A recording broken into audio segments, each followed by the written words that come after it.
Well, good afternoon, could be morning, could be evening. Here I am back in the Terang RSL dugout to do the second of a series of video logs of the history of the Terang RSL. This one is a talk about the Terang War Memorial, which was unveiled on the 19th of April 1923.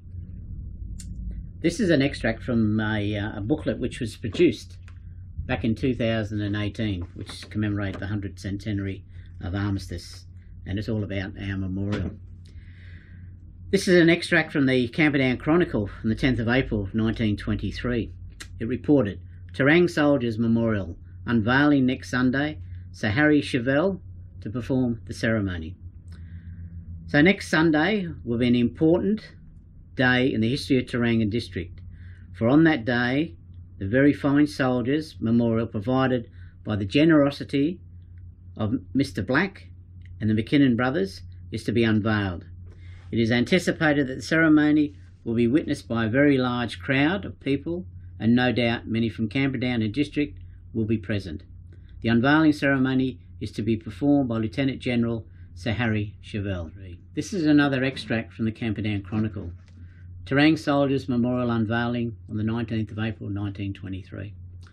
Sunday afternoon was the occasion of the unveiling of the Terang Soldiers Memorial, a stately grey marble obelisk about 66 feet in height, erected at the east entrance to the main street, which bears on the face of the pedestal, set in bronze, the names of all men from the district who served in the Great War of 1914-1918. On the eastern face is the following inscription: in honour of all Australians who fought in the Great War, 1914-18, and to perpetuate the memory of those from Terang and District. Underneath the inscription is a battle scene, and on the north, the end side of all the names of the gallant fallen, while on the west and south faces, the names of the men who returned are inscribed. The ceremony was most impressive, and a very large crowd had gathered. At 2 p.m, the band, returned soldiers and Boy Scouts fell into line at the public hall and marched to the obelisk, forming a hollow square on the east side.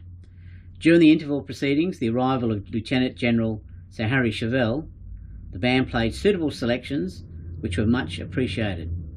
True to the minute, the Guard of Honour composed of the Light Horse appeared, escorting Sir Harry Chevelle car to its position. Continuing with the news article, or the paper article, Lieutenant General Sir Harry Chevelle, who, as they all knew, did such valuable work in the official capacity in the Great War. Sir Harry Chevelle said that he could not tell those present how he appreciated the honour bestowed on him to having to unveil the memorial to the gallant men who had gone from that district. He was pleased to see so many of the old comrades present. There was an exceptional great pleasure attached to the performance of such a ceremony in the district, for he had heard from his old friend, Mr. McKinnon, two things.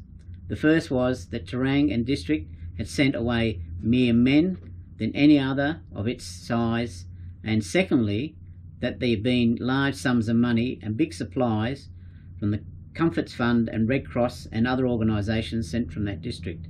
His association throughout had been mainly with Australians. The Light Horsemen he had the honour to conduct in the war. In conclusion, the Postmaster General at the time, Mr. Gibson, MP, then addressed the assemblance. He said that the monument was a fine one, and it was equally as good as any he had seen in Victoria.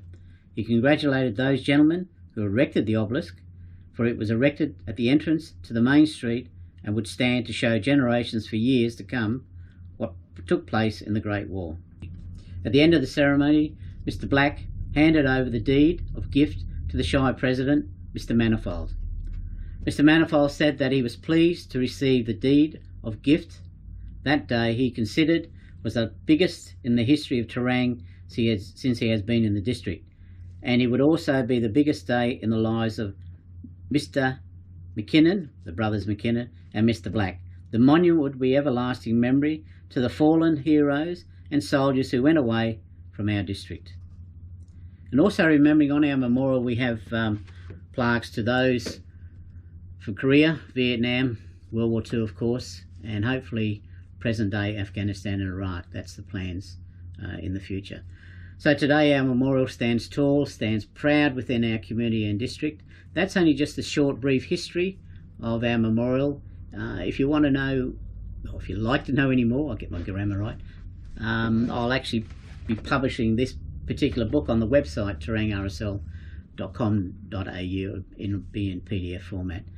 Just on a final note, the next video log I'll select one of our diggers who did serve overseas and did return, fortunately, from the Great War.